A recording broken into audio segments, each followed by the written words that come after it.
ये लिख लो दिमाग में, डायरी में, इनसे बचिए। अपनी बड़ाई, अपनी प्रशंसा कभी अपने मुख से नहीं करना, नहीं तो आपके पुण्य नष्ट हो जाएंगे, बुद्धि भ्रष्ट माने गिर जाएगी। अगर परमार्थ में चल रहे तो भी, और व्यवहार में तो पुण्य नष्ट हो ही जाएंगे। बुद्धि गिरी हुई तभी ऐसी बात होती है। और ये दोष बहुतायत है, ये बहुत प्रभावशाली है। अपने मुख से कभी अपनी बड़ाई ना करना।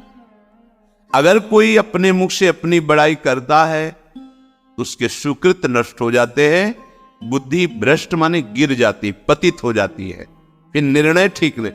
अगर हमारा सारथी, हमारा ड्राइवर मूढ़ हो तो कहीं भी हमको गिरा देगा, तो वो बुद्धि भ्रष्ट मतलब गिर जाती है, निर्णय करने लायक नहीं रहती। अपनी प्रशंसा अपने मुख से करना। दूसरा, लोलुपता, ये वृत्ति नहीं होनी चाहिए। धर्म से चलेंगे, धर्म के द्वारा जो हमें प्राप्त होगा उसी से हम अपना भरण पोषण करेंगे। आपके बच्चे स्वस्थ होंगे, बुद्धिमान होंगे, परिवार में बहुत सुख और शांति होगी। भले दीपक की तरह जलो, बहुत काल तक रहेगी। लक्ष्मी जी भी आपके घर में बहुत काल, हम ये नहीं कहते कि बहुत नहीं, जितनी है बहुत सुख शांति से चलोगे।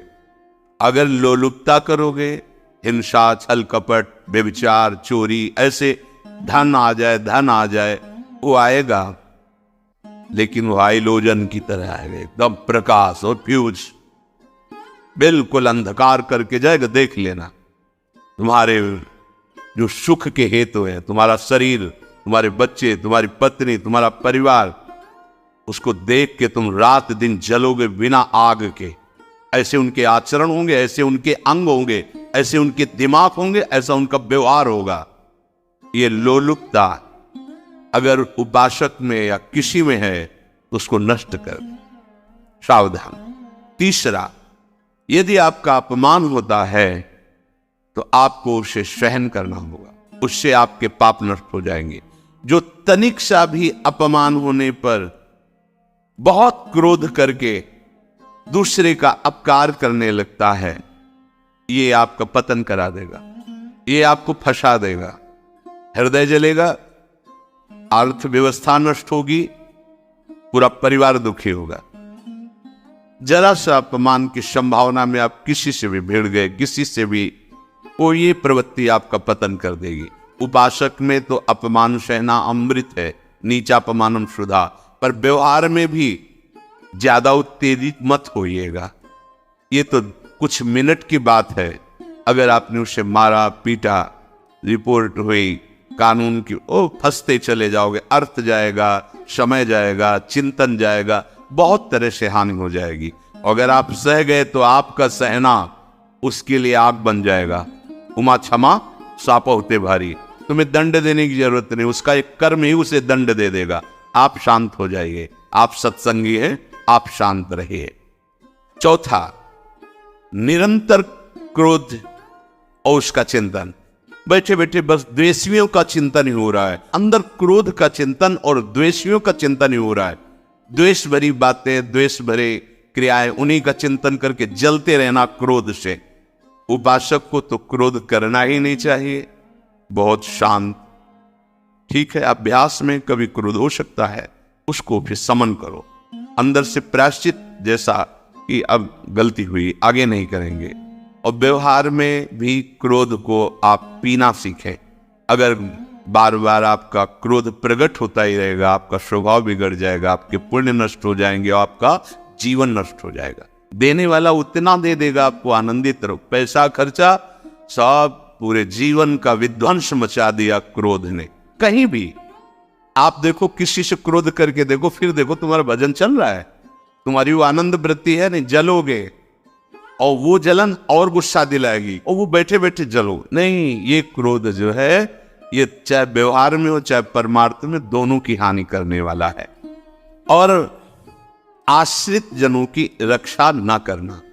अगर कोई भाग कर आपके पास आ गया है, कोई पशु पक्षी या कोई मनुष्य, आपको चाहिए कि अब चाहे हमारे पहले प्राण जाए, उसकी रक्षा करेंगे।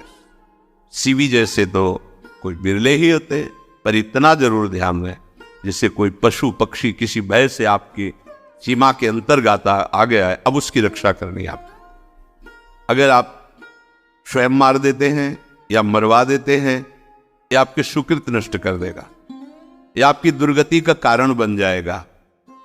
और जो पाप कर्म उत्साहित होकर करते हैं, उपासक को तो बहुत सावधान रहना चाहिए, पर व्यवहार में भी जो नहीं करना चाहिए, अगर वो पाप कर्म आपके द्वारा मन में प्रेरित हो रहे हैं, संकल्प बन रहा है, क्रियाएं हो रही है, दुर्गति पक्की, पुण्य नष्ट हो जाएंगे, दुख अशांति बढ़ती चली जाएगी, कभी शांति नहीं प्राप्त कर पाएंगे। ऐसा नहीं कि जो मन में आवे सो करे।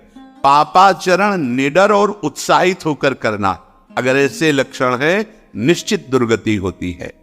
ये 6, अपनी बहुत बड़ाई करने वाला अपने मुख से, लोलुपता, तनिक से अपमान में सहन ना करने वाला, निरंतर क्रोधी और आश्रित जनों की रक्षा न करने वाला, और निडर हर्षित होकर पाप कर्म करने वाला। दूसरे श्लोक में 7 है, 6 7 हो। 1, संभोग का ही चिंतन करना, संभोग में ही मन लगाना, संभोग दूसरी स्त्रियों के साथ करने की भावना रखना। संभोग पहला है, संभोग। रात दिन बैठे बैठे बस यही चिंतन करना, गंदी बातों का, गंदी बातें देखना, गंदी बातें सुनना, गंदी बातों का चिंतन करना। फिर अन्य माताओं बहनों के प्रति काम दृष्टि से देखना, कोई आ जा रही है, दृष्टि से काम भाव से देखना, भोग बुद्धि से देखना, निश्चित पुण्यनाश दुर्गति।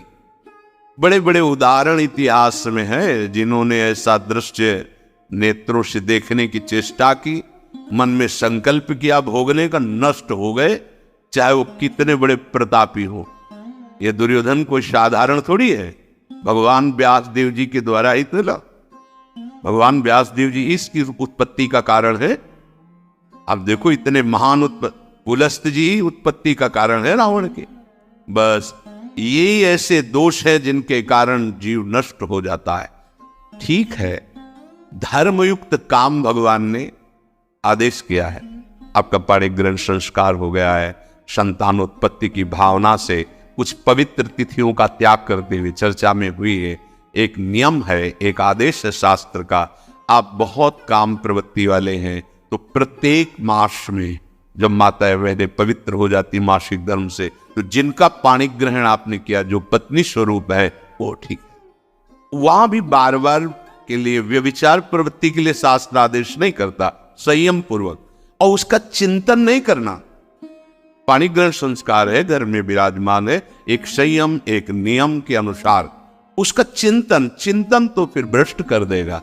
चिंतन प्रभु का करना है, चिंतन प्रभु की सेवा जो आपके कर्तव्य, इसके चिंतन से बचो। घातक है, बहुत बड़ा जहर है, अगर विषय चिंतन होने लगा तो मरोगे, जिंदा जलोगे, दुर्गति भी होगी। ये अंदर की जो आग है ना, कामाग्नि, ये इतनी बढ़ती चली जाएगी, तुम्हारे होश खराब हो जाएंगे कि मुझे क्या करना चाहिए क्या नहीं करना चाहिए। कोवा मदांधो मदना तुरुवा, अंधा हो जाएगा, नहीं दिखाई देगा अनुजा तनुजा क्या है कौन है, कुछ नहीं, भ्रष्ट बुद्धि। संभोग का चिंतन, चिंतन नहीं, चिंतन नहीं। धर्मयुक्त काम आदेश है शास्त्र में। यदि आप प्रवृत्ति मार्ग में हैं तो अपनी पत्नी को जो पाणिक ग्रहण स्वीकार किया है, वहां भी पवित्र तिथियों का त्याग करते हुए, एकादशी है, रामनवमी है, नव दुर्गा है, जन्माष्टमी है, राधाष्टमी, जो पवित्र तिथियों का त्याग करते हुए, और ऐसे जो मर्यादाएं हैं उसके अनुसार, और कहीं पराई स्त्री के साथ संभोग की बात, निश्चित निश्चित दुर्गति पक्की है। ऐसे ही माताओं के लिए, स्त्री शरीर के लिए, यदि वो ऐसी गलत चेष्टा, तो पतिवंचक परपति रति करई, रो रो नरक कल्पसत परई। ये भोग चिंतन से बचने की चेष्टा कीजिए तो क्रिया से अपने आप बच जाएंगे। क्रिया के पहले चिंतन होता है, चिंतन से ही क्रिया का आवेश आता है। चिंतन संभालिए, इसी से भगवत प्राप्ति होती है, चिंतन से, और इसी से दुर्गति भी होती है। अनन्यश्चिन्तयन्तु माम, भगवान चिंतन करे मेरा करो, कर्तव्य कर्म मेरे को समर्पित करो। अब जब चिंतन संभोग का होगा तो बुद्धि भ्रष्ट हो जाएगी। ये जो राक्षसी प्रवृत्तियां सुनने को मिलती है ना, कि ऐसा हुआ, वो देखा सुना और चिंतन किए, और इतनी राक्षसी वृत्ति आ गई कि बस अब उनमें और राक्षसों में कोई अंतर नहीं रह गया। दूसरा, विषमता रखने वाला, सबके साथ बर्ताव ऐसा कि मैं बहुत श्रेष्ठ हूं और दूसरे सब नहीं है। सब व्यवहार सब भगवत स्वरूप है, समान व्यवहार। जैसे आपके भोजन है तो जो आप पा रहे हो वही सबको दीजिए, बैठने की व्यवस्था, उठने की व्यवस्था, क्रम बाय क्रम, पर उसको भी नीच भाव से मत देखिए। उस कोटि का उसको प्यार दीजिए, दुलार दीजिए, सम्मान दीजिए। इतनी विषमता न फैलाते रहे अपने जीवन में कि आप सबके निंदा के पात्र बन जाए। विषमता, सबको प्यार। हाँ ठीक है, पुत्र का अलग प्यार है, भाई का अलग प्यार है, पिता का अलग प्यार है, पर हमारा व्यवहार प्रीति युक्त होना चाहिए, विषमता भरा नहीं होना चाहिए। अगर हमारे चित्त में विषमता ही रही तो संसार है, प्रभु नहीं है। जीत विषम संसार कीर्ति जग बिस्तरे। जो विषमता पर विजय प्राप्त कर लेता है वही भगवत प्राप्ति का अधिकारी। ये विषमता बहुत बड़ी हानि है। तीसरी बात, अत्यंत मानी होना। जहां आपके प्राण कमजोर होंगे, पुण्य नष्ट होगा, आयुश्री सब नष्ट होना है, ऐसे आचरण करवाएगा गुरुजनों के साथ, महापुरुषों के साथ। ये बहुत नीच प्रवृत्ति है। अत्यंत मान प्रियता, मुझे सम्मान मिले, उत्तम प्रवृत्ति है। सबको मान देना, स्वयं अमानी रहना। चौथा, दान देने की बात कह के मुकर जाना या दान देकर पश्चाताप करना।